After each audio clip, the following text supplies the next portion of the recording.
Thank you so much, and it's good to be with you. Thank you, worship team, for your ministry to us today. Great selection of hymns and choruses, and we're poised now to take a look at God's Word. I have selected a fairly familiar psalm in the hope that maybe our spiritual juices will be salivating a little bit as we examine God's Word. The text is found in Psalm 46, and you will see it on the screen. And I would like to invite you, we're going to read through it first, and I'd like to invite you to read along with me. So don't be bashful, read right out. We'll read it all together, even weird words like alamoth. We'll say that too. And so let's go through this psalm, all 11 verses together. Join me. Of the sons of Korah, according to Alamoth, a song. God is our refuge and strength, a very present help in trouble. Therefore we will not fear, though the earth gives way, though the mountains be moved into the heart of the sea, though its waters roar and foam, though the mountains tremble at its swelling. There is a river whose streams make glad the city of God, the holy dwelling of the Most High. God is in the midst of her. She shall not be moved.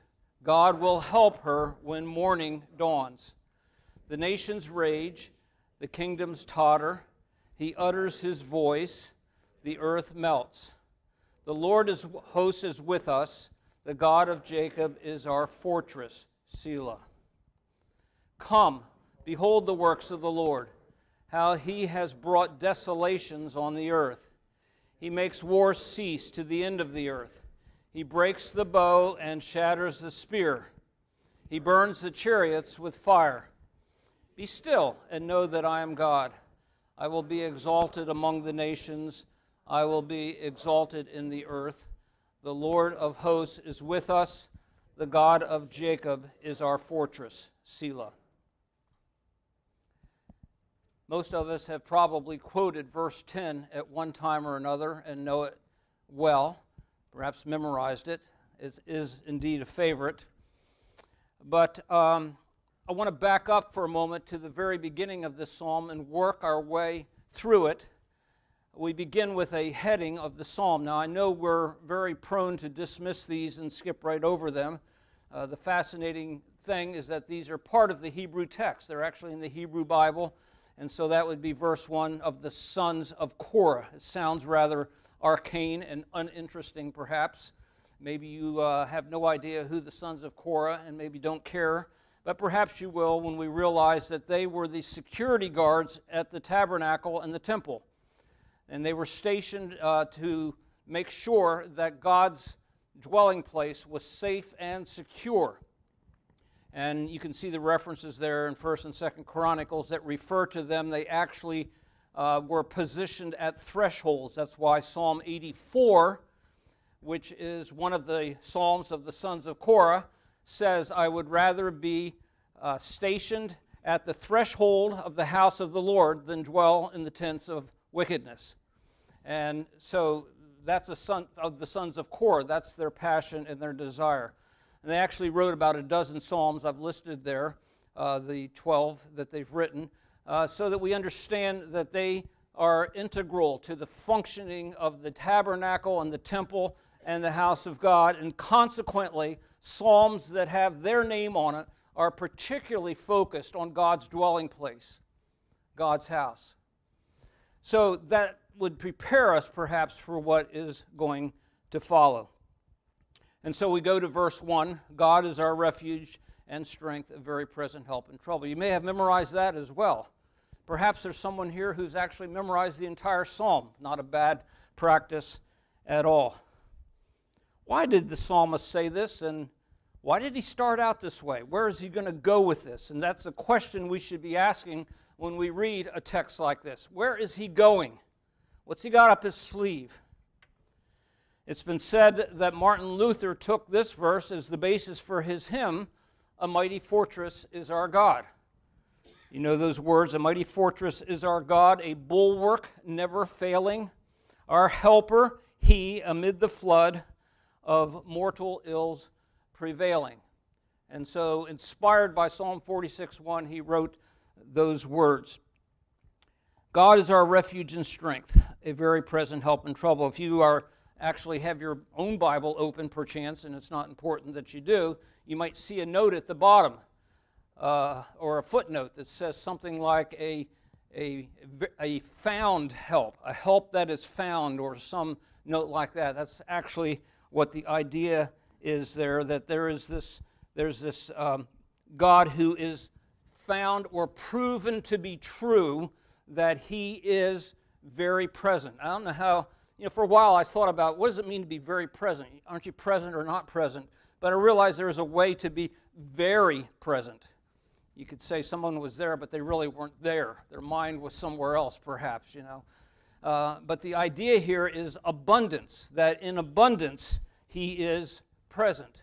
He's found or proven to be abundantly helpful in this case. And so it's not just that he's helpful, he's abundantly helpful, and he's been proven to be helpful.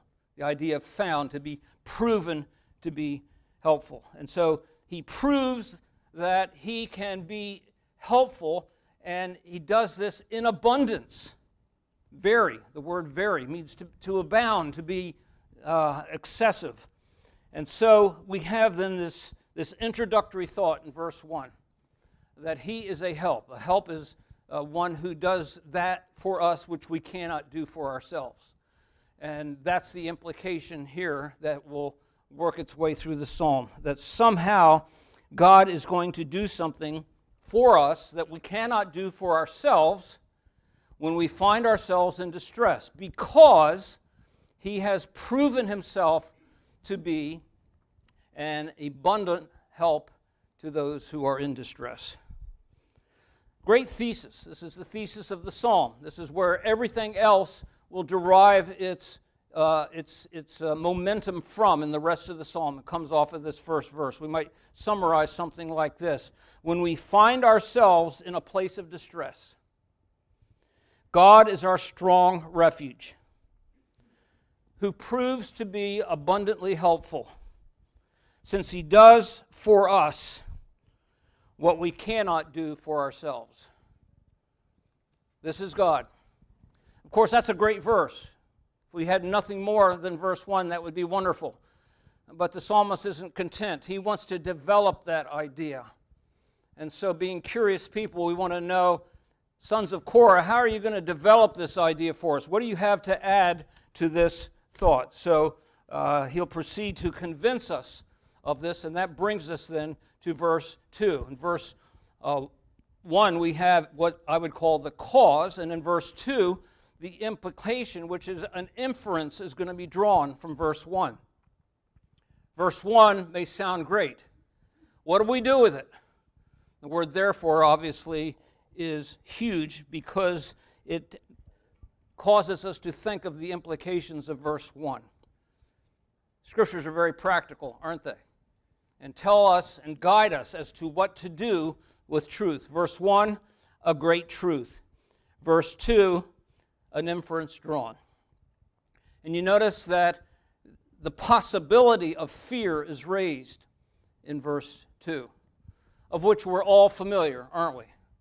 We learn quite early in life to fear things. And sometimes we think we're being cautious, but we're really terrified. But the question I would ask as we think about how this psalm begins is, what is your fear? And you may just in your mind say, immediately something might pop into your head. I'm afraid of this. I'm afraid of some political winds that are blowing. I'm afraid of the economy crashing. I'm afraid for my health as I get older. I'm afraid for my children. I'm not sure where they are spiritually. I'm afraid that my job may not be secure. I'm afraid for my marriage. We all have fears. What is your fear? And as you name it to yourself, then you quote verse 1. Okay, I'm afraid of fill in the blank. Therefore, because I'm afraid, I'm going to think of God as my refuge and strength, a very present help in trouble. And so that's a way that we can personalize the opening of this psalm. We take the fear that we have and we say, because I'm prone to be afraid of whatever it might be, I want to remind myself continually of who God is, that He has proven Himself to be abundantly helpful to those in distress. So you name your fear, don't back off from it, and then you apply verse 1, and that may be the way the psalmist wants us to be thinking. Well, if verse 1 is believed to be true, God has proven Himself to be an abundantly helpful God to those who are in distress. If that is believed to be true, then verses 2 and 3 have things that threaten us, but what do we do with those things? Well, they can't alter the reality of verse 1, can they? Can God's being abundantly helpful in times of distress, can that be altered by the fact that I'm afraid of something? Well, that's the way we, in our weakness, might succumb to our fears. But the psalmist is aware of our weakness.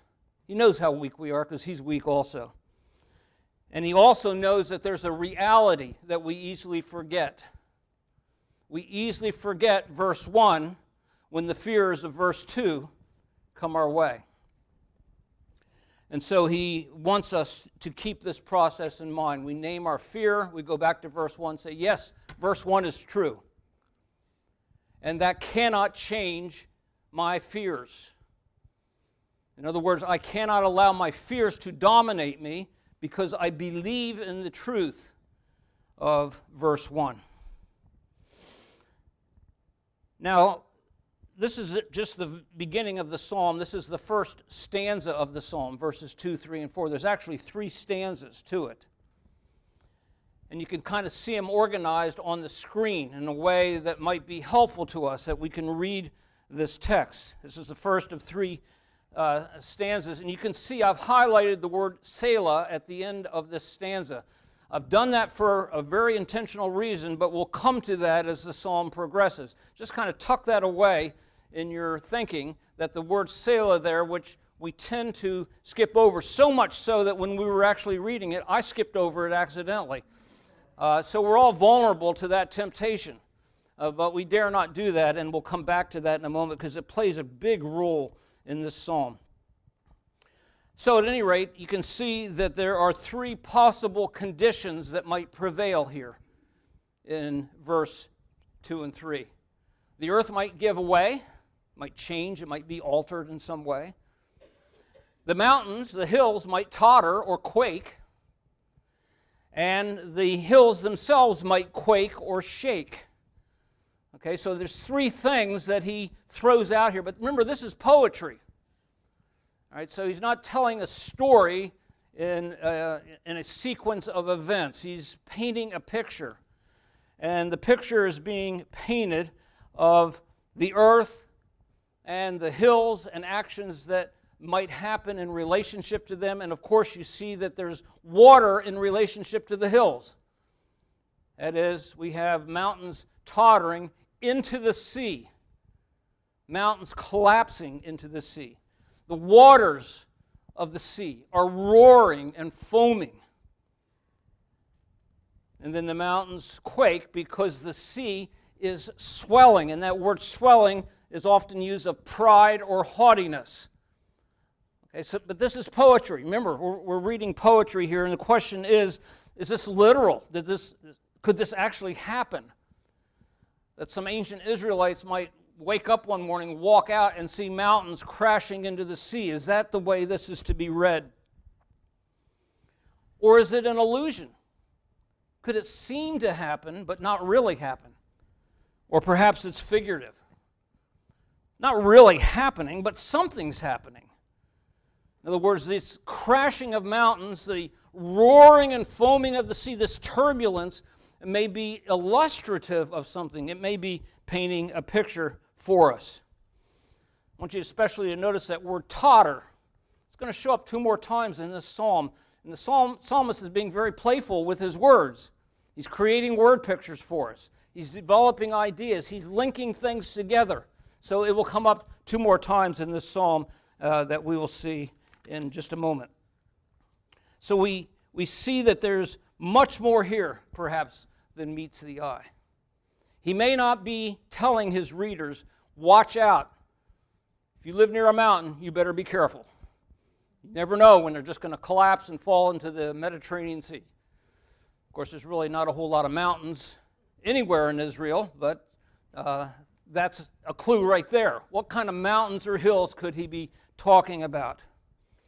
But this poetic language and these devices, they cause us to dig deeper, to ask, what is he saying? And what does this have to do with God being our refuge and strength, a strong refuge, and an abundant help to those who are in trouble? And what does this have to do with me being afraid? Well, if you look at these mountains and the earth, it looks like they're helpless. They're passive. They appear passive. They're weak. They just can't help themselves. They're just collapsing. We would think the mountains would be fighting back, like, I don't want to collapse, I don't want to fall into the sea. But no, they're not. They are collapsing. And so they come across as helpless, inert, whereas the sea is aggressive. It's on the attack. It's active, it's powerful, it's relentless, it's consuming these hills. So all this stirring up of foam and roaring and turbulence in the ocean is churning up the dirt of the hills and the mountains as they collide into the sea. What a graphic picture this is. Perhaps we should be empathetic for the poor mountains. They can't help themselves, these poor hills. But you see, tension is being built here. He wants us to see something is happening, and it's building, it's increasing, giving way, tottering, quaking. That's good poetry. It intensifies the idea. Tension is building here in this first stanza. And it will begin to clear up in the next stanza as to exactly what he's getting at. Now, this stanza is going to leave us on the edge of our seats because we don't have any answers. We don't know exactly what's happening. We may try to figure it out, and we're speculating, but in truth, we don't really know how to figure it out. So there's this lack of clarity at the end of this first stanza. And poets love to do that. Be a little bit obscure, leave you hanging, let you speculate in your own mind, where's this going, what's the point? And then abruptly, this stanza ends with Selah.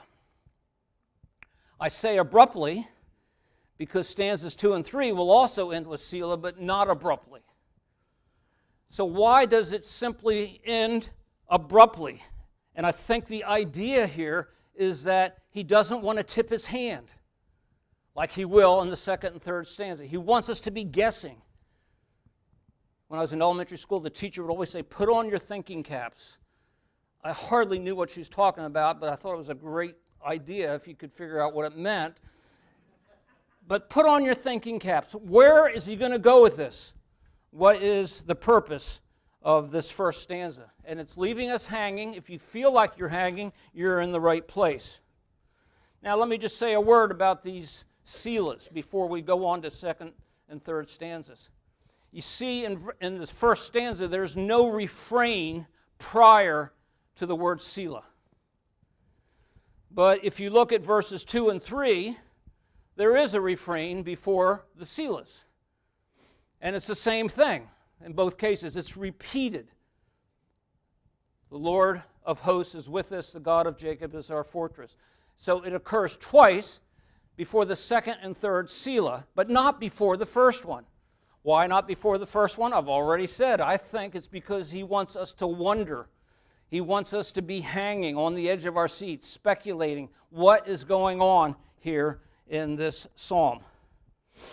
And so here we have God as the God who's our fortress. This word fortress means a lair, like the lair of the lion, that kind of idea. This inaccessible, secure place, usually very high, maybe where eagles and birds of prey would hang out high on the cliffs and in high trees and that kind of thing. And that's who this God is. And this God is in an inaccessible place. And He's our refuge or shelter.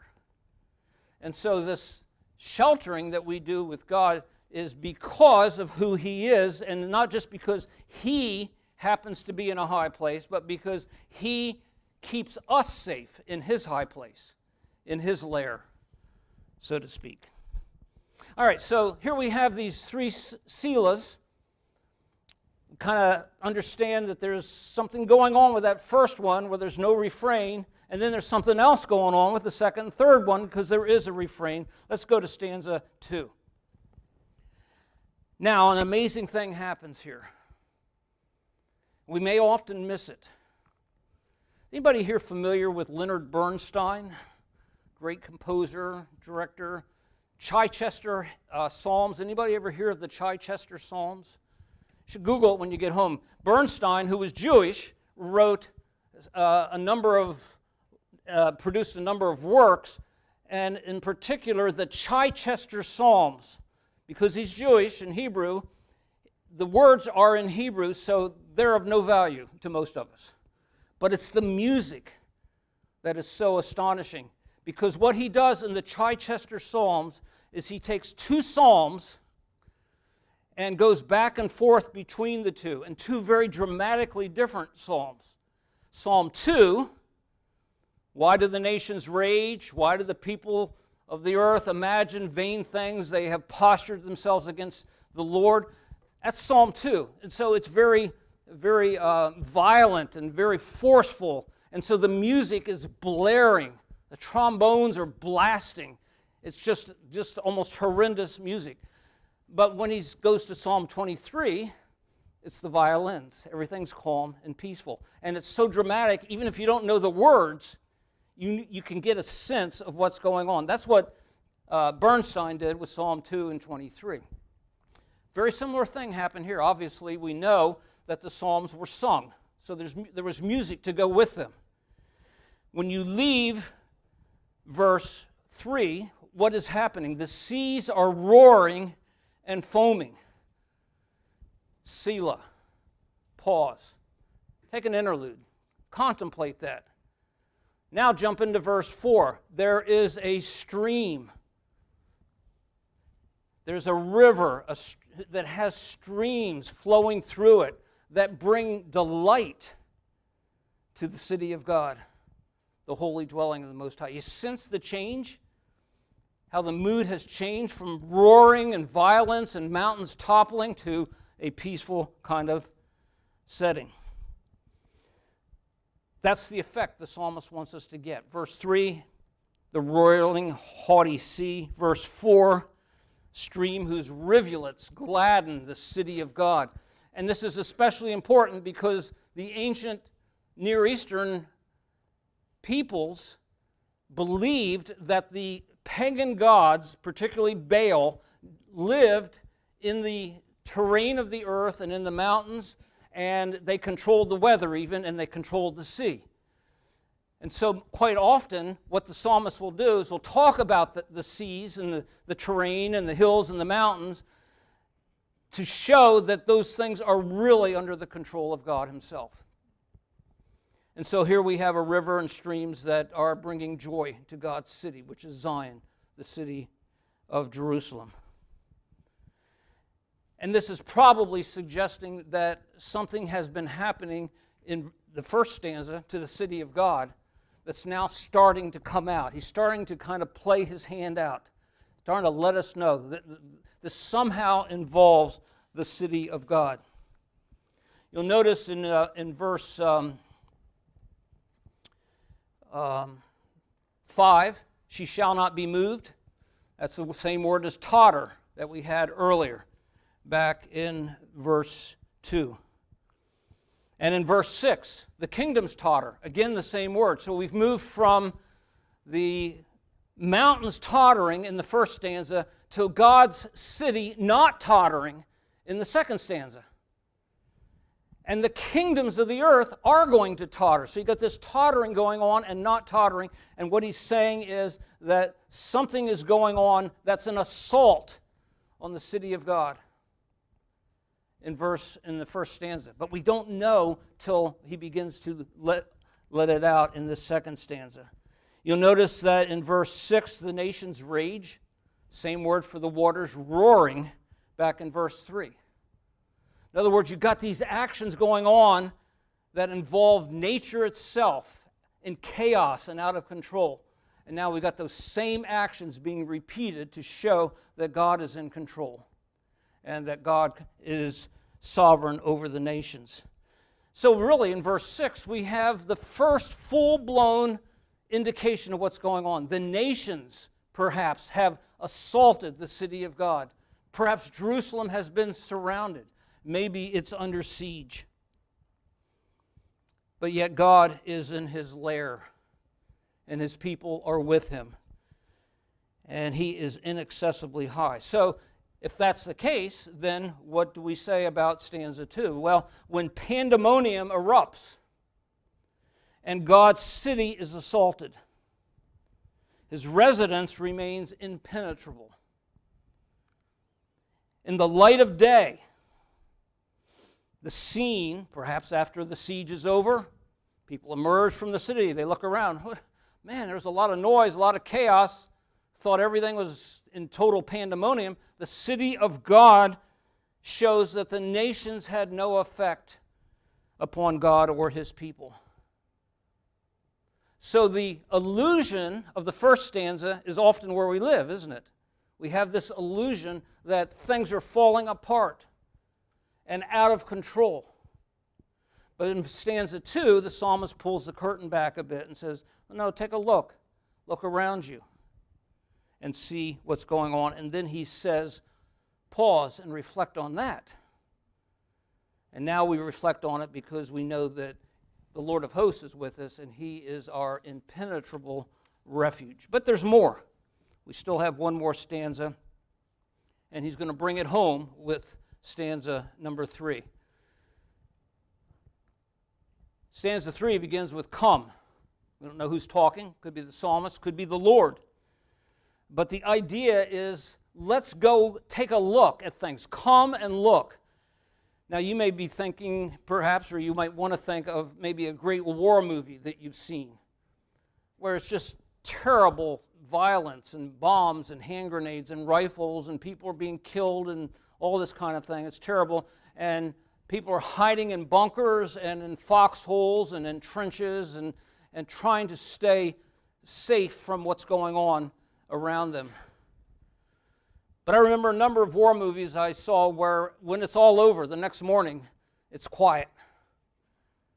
And people begin to emerge from their foxholes and their bunkers, and they're looking around, and maybe some smoke is rising, and they see the carnage all around them, and they've made it safely. That may be the idea here in stanza 3.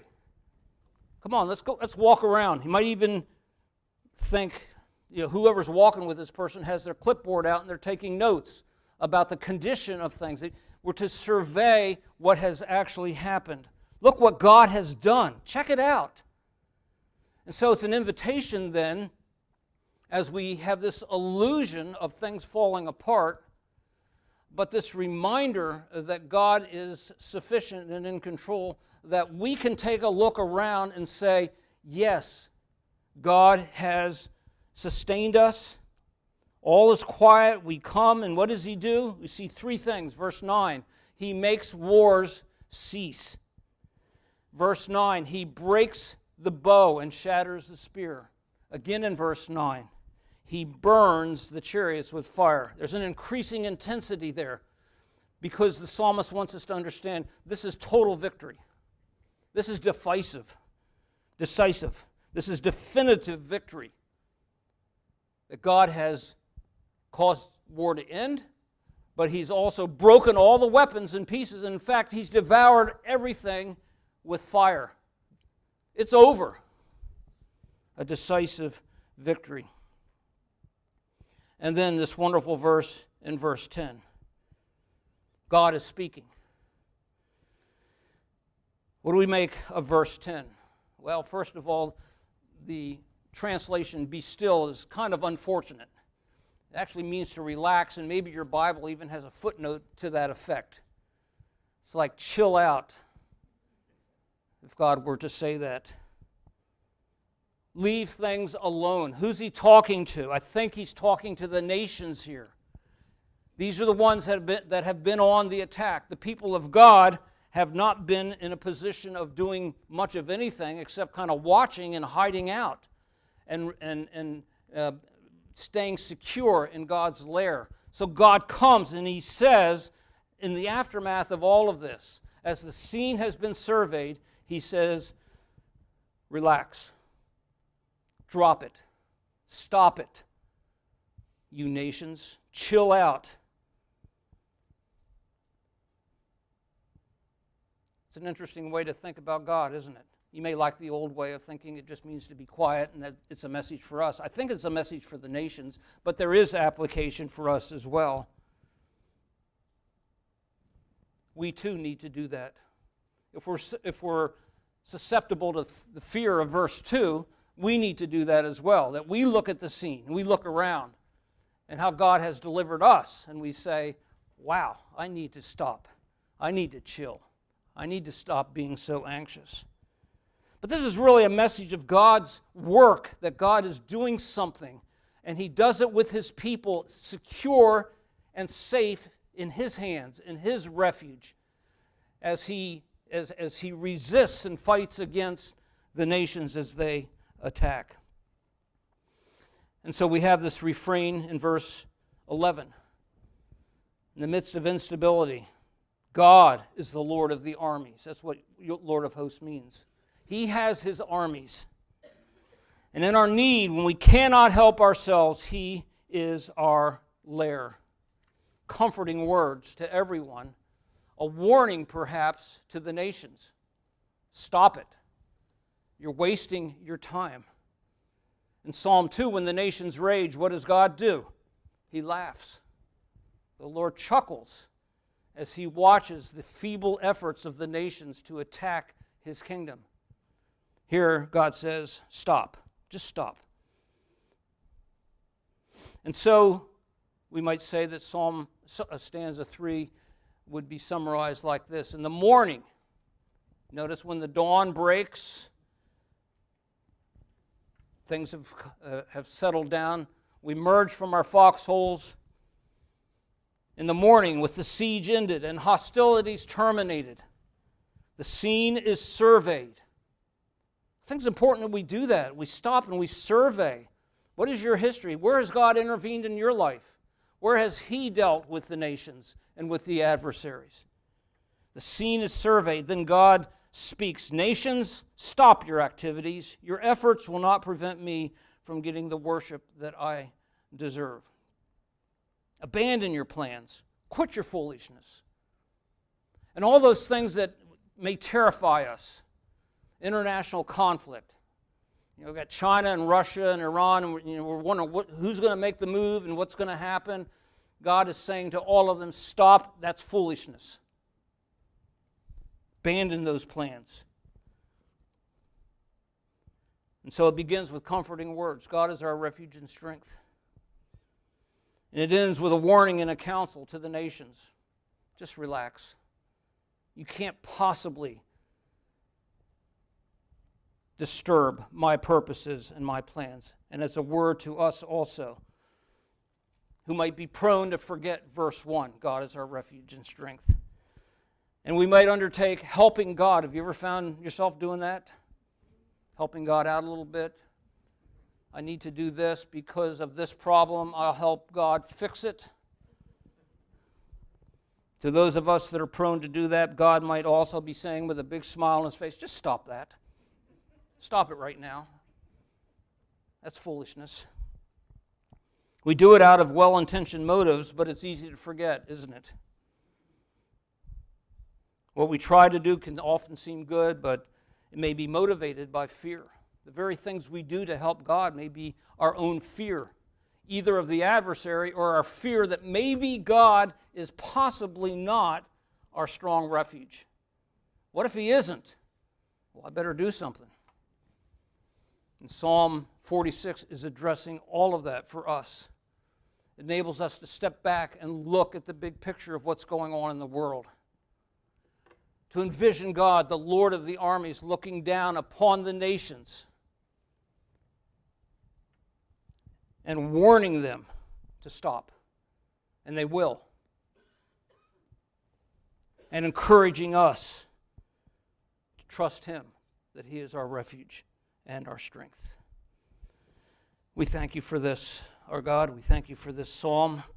Thank You for this encouraging word for us today. We think of the world we live in, seemingly mounting problems and things to be afraid of. We choose to believe that You are our strong refuge and that You are abundantly helpful and have been proven to be so to those who are in distress. We come to You in our distress, our affliction today, and we say, we will not fear because of who You are. Thank You for the promise that we can be delivered from our fears. In Jesus' name, amen.